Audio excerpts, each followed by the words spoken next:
ଏଇଥର ମକର ସଂକ୍ରାନ୍ତିରେ ଆପଣ ଏଇ ପିଠାଟା ନିଶ୍ଚୟ ଘରେ ଟ୍ରାଏ କରନ୍ତୁ। ଆପଣଙ୍କୁ ଛୋଟରୁ ବଡ଼ ସମସ୍ତେ କମ୍ପ୍ଲିମେଣ୍ଟ ଦେବେ। ବହୁତ ଟେଷ୍ଟି, ପ୍ରତ୍ୟେକ ବାଇଟ୍ରେ ଆପଣ ଏତେ ଟେଷ୍ଟି ଫ୍ଲେଭର ପାଇବେ କି ଆପଣଙ୍କୁ ମୁଁ କ'ଣ କହିବି, ଆପଣ ଯେତେବେଳେ ପ୍ରିପେୟାର କରିବେ ଆପଣ ନିଶ୍ଚୟ ଜାଣିପାରିବେ। ତ ଟ୍ରାଏ କରନ୍ତୁ ଏଥର ମକର ସଂକ୍ରାନ୍ତିରେ। ତ ଚାଲନ୍ତୁ। ନମସ୍କାର, ଜୟ ଜଗନ୍ନାଥ। ଆପଣଙ୍କୁ ମୋ ଚ୍ୟାନେଲକୁ ବହୁତ ବହୁତ ସ୍ୱାଗତ। ଆପଣ ନର୍ମାଲ ନଡ଼ିଆ ପୁର ଦିଆ କାକେରା ବି ଖାଇଥିବେ, ଛେନା ପୁର ଦିଆ କାକେରା ବି ଖାଇଥିବେ। ଦୁଇଟା ଯାକ ତାଙ୍କ ନିଜ ନିଜ ଜାଗାରେ ବହୁତ ଟେଷ୍ଟି ହେଇଥାଏ।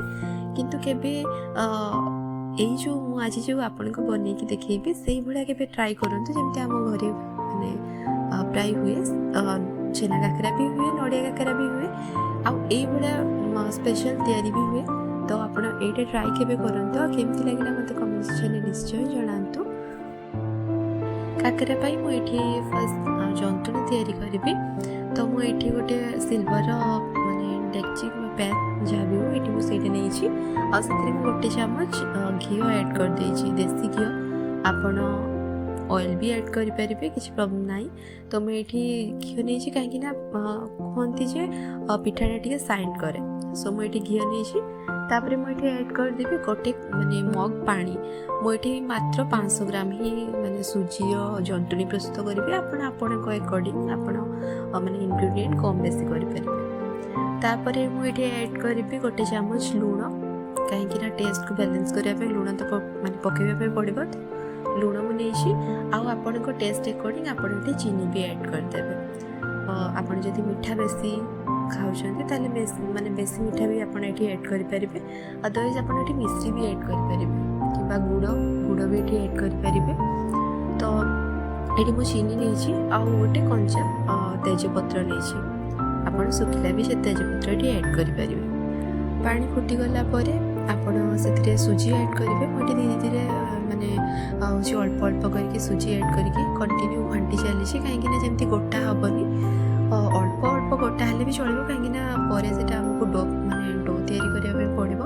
ତ କିଛି ପ୍ରୋବ୍ଲେମ୍ ନାହିଁ, କିନ୍ତୁ ଆପଣ ଚେଷ୍ଟା କରିବେ କି ଭଲ ଭାବରେ ଯେମିତି ସୁଜି ଘାଣ୍ଟିକି ଭଲରେ ଜନ୍ତି ହେଇଯିବ, ଯେମିତି ସୁଜି ସିଝି ବି ଥିବ ଆଉ ବହୁତ ବେଶୀ ପାଣିଆ ବି ହେଇନଥିବ। ତ ଏଇଭଳିଆ ହିଁ କନସିଷ୍ଟେନ୍ସି ଆପଣ ରଖିବେ। ଜନ୍ତୁଣି ଥଣ୍ଡା ହେବା ଭିତରେ, ହାଲକା ଥଣ୍ଡା ହେବା ଭିତରେ ଆମେ ଏପଟେ ହେଉଛି ଆମର ପୁର ପ୍ରସ୍ତୁତ କରିବା। ତ ମୁଁ ଏଠି ନଡ଼ିଆ ନେଇଛି। ନଡ଼ିଆ ପୁର ମାନେ ଯେତିକି ଆପଣ ନେବେ, ପନିର କିମ୍ବା ଛେନା ଆପଣ ସେଇ କ୍ୱାଣ୍ଟିଟିର ନେବେ। ଅଳ୍ପ ଟିକେ କମ୍ ବେଶୀ ହେଲେ ବି ଚଳିବ, ତ ସେଇ କ୍ୱାଣ୍ଟିଟିର ହିଁ ନେବେ। ମୁଁ ଏଠି 2ଟା ନଡ଼ିଆର ମାନେ କୋର କରିଥିଲି। ତ ଏଥିରେ ମୁଁ ପୁରା ମାନେ ଯେତିକି କ୍ୱାଣ୍ଟିଟିର ଚିନି ଦରକାର, ମିଠା ଆମକୁ ମାନେ ଆପଣଙ୍କୁ ଯେତିକି ପସନ୍ଦ ଆପଣ ସେତିକି ଆଡ଼୍ କରିବେ। ମୁଁ ଏଇଠି କ'ଣ କରିଛି ନା, ଆମର ନଡ଼ିଆ କାକେରା ବି ହେବାର ଥିଲା, ତ ମୁଁ ସେପାରେଟ୍ କରିନେଇଛି। ମାନେ ଚିନି ଭଲ ଭାବରେ ମିକ୍ସ କରିକି ନଡ଼ିଆରେ ତାକୁ ମୁଁ ମାନେ 2ଟା ପାର୍ଟରେ ଡିଭାଇଡ଼୍ କରିଦେଇଥିଲି, କାହିଁକିନା ଆମର ନଡ଼ିଆ କାକେରା ବି ହେବ ଆଉ ଛେନା କାକେରା ବି ହେବ। ଯେହେତୁ ଛେନାର କ୍ୱାଣ୍ଟିଟି ଅନୁସାରେ ମୋତେ ନଡ଼ିଆ ପୁର ପକାଇବାର ଅଛି, ତ ମୁଁ ସେଥିପାଇଁ ନଡ଼ିଆ ପୁରକୁ ଡିଭାଇଡ଼୍ କରିଦେଇଛି। ଛେନାର କ୍ୱାଣ୍ଟିଟି ଅନୁସାରେ ମୁଁ ନଡ଼ିଆ ପୁର ଏଠି ନେଇଛି। ତାପରେ ସେଇ ନଡ଼ିଆ ପୁରରେ ମୁଁ ପକାଇଛି ଗୁଜୁରାତି, ଲବଙ୍ଗ, ଗୋଲମରିଚ ଆଉ ଡାଲଚିନି ଅଳ୍ପ ଟିକେ, ତାକୁ ମାନେ ଗୁଣ୍ଡ କରିକି ମୁଁ ଏଠି ଆଡ଼୍ କରି ନେଇଛି। ତାପରେ ମୁଁ ସେଥିରେ ଆଡ଼୍ କରିଛି ଛେନା ବା ପନିର। ମୁଁ ଏଠି ଗ୍ରେଟେଡ୍ କରିକି ନେଇଛି, ଆପଣ କ୍ରସ୍ କରିକି ବି ନେଇପାରିବେ। ତ ମୁଁ ଏଠି ପୁରା ଯେତିକି କ୍ୱାଣ୍ଟିଟିର ମାନେ ଛେନା କିମ୍ବା ପନିର ଦରକାର ସେତିକି ମୁଁ ଆଡ଼୍ କରିଦେଇଛି। ତାପରେ ମୁଁ ଏଠି ବହୁତ ସାରା କିସମିସ୍ ଆଡ଼୍ କରିଛି, ଆପଣ ଆହୁରି ବି ଆଡ଼୍ କରିପାରିବେ। ଏତେ ଟେଷ୍ଟି ଲାଗେ କିସମିସ୍ ଯେତେବେଳେ ଆପଣ ପୁରରେ ଯେତେବେଳେ ମାନେ ପିଠାର ବାଇଟ୍ ନେଲା ବେଳକୁ ଯେତେବେଳେ କିସମିସ୍ ଆପଣଙ୍କ ପାଟିକୁ ଆସେ, ବହୁତ ମାନେ ଛେନାର ଆଉ ନଡ଼ିଆର କିସମିସ୍ର କମ୍ବିନେସନ୍ ବହୁତ ବଢ଼ିଆ ଲାଗେ। ତ ଆପଣ କେବେ ଟ୍ରାଏ କରନ୍ତୁ, ଏଇଭଳିଆ ହିଁ ପ୍ରସ୍ତୁତ କରନ୍ତୁ। ଆପଣ ଚାହିଁଲେ କାଜୁ ବି କିମ୍ବା ପିସ୍ତାଚିଓ ବି ଆଡ଼୍ କରିପାରିବେ, କିନ୍ତୁ ତା'ର ସେଇଟା ନହେଲେ ବି କିସମିସ୍ରେ ବହୁତ ହି ବଢ଼ିଆ ଟେଷ୍ଟ ଆସେ। ତ ମୁଁ ଏଠି କିସମିସ୍ ଆଡ଼୍ କରିକି ତାକୁ ଭଲ ଭାବରେ ମାନେ ପୁର ପ୍ରସ୍ତୁତ କରିଦେଇଛି। ଏଠି କିଛି ଭାଜିବା ପାଇଁ ପଡ଼ିବନି ଆପଣଙ୍କ ପୁର। ତ ମୁଁ ଏମିତି ହିଁ କାକେରା ପ୍ରସ୍ତୁତ କରିବି। ତାପରେ ଏଠି ଜନ୍ତୁଣିକୁ ମୁଁ ଭଲ ଭାବରେ ଚକଟିକି ତାକୁ ଡୋ ପ୍ରସ୍ତୁତ କରିଦେଇଛି। ପାଣି ହାତ ହେଇକି ଚକଟା ହେଇଛି, ତ ଯେମିତି ପିଠା ଫାଟିବନି ସେଇଭଳିଆ ହିଁ ଆପଣ ନରମ କରିକି ପୁରା ଭଲସେ ଚକଟିବେ।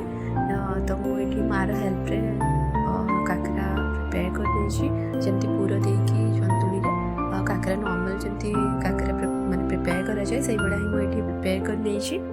माँ ये सब काकरा को पूरा देकी माने डिफरेंट डिफरेंट सेप रे बनई आप नॉर्मल सेप भी बन पारे चेप्टा गोल बहुत सारा फ्रेम भी अवेलेबल माने अच्छी फ्रेम रे भी आप बन पारे तो ये मु घीरे यहाँ छाणी कहीं से दिन पूजा थिला तो घीरे ही छणा होता आप नॉर्मल ऑयल रे भी छाणी पारे दुईटा साइड आप पिठार पूरा क्रिस्पी है जाए छाणे लो टू मीडियम फ्लेम रे रखिकी आप गैस फ्लेम को आप भल भाव छाणिकी टेस्ट करूँ केमती लगिला मत निश्चय जनातु ये मकर संक्रांति तो आप डेफिनेटली ट्राई करूँ बहुत टेस्टी जी भी खाइब आपन को माने बहुत कम्प्लीमेंट दब तो आपण एमती निश्चय बनातु केमती लगिला मत कमेंट सेक्शन में निश्चय जनातु जदि मो वीडियोटी आपको भल लगी लाइक शेयर और सब्सक्राइब करने जमा ही भूल